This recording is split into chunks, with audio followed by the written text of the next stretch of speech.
Pierre Gasly had one of the roughest phase of his Formula 1 career at Red Bull. Now he has spoke about his experiences he had at Red Bull after more than a year. But before starting out, make sure you like this video, subscribe to this channel.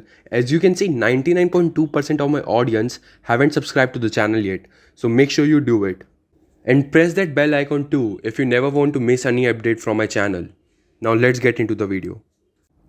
He began explaining, "It was a difficult time for me at Red Bull because I didn't feel like I was really supported and treated the same way as others there have been.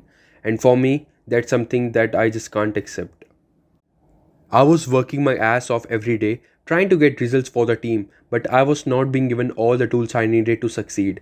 I would try to offer solutions, but my voice wasn't heard, or it would take weeks to see changes." But later on, he also thanked Red Bull for opportunities. "I am not the type of person to start stuff in the media because I am truly grateful to Red Bull for the chances as well as for everything they have done for me in my career.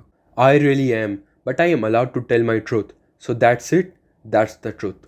Canadian GP in doubt, F1 asked for extra $6 million. Formula 1 leaders are requesting around $6 million in compensation if the Grand Prix is unable to welcome fans, and they are expecting to hear back from the government in the coming days. Leclerc explains what he learned from Vettel as teammates. Starting with his experience, in certain situations, he had great analytical skills, and I think I learned a lot from Seb in this respect. I realized that the importance he gave to some details in the end made a big difference on the track. It was very interesting for me to evaluate this. Then Seb is a very good person who has always struck me for being so straightforward. Hey guys, if you have enjoyed this video, please feel free to like, share and subscribe. Thank you.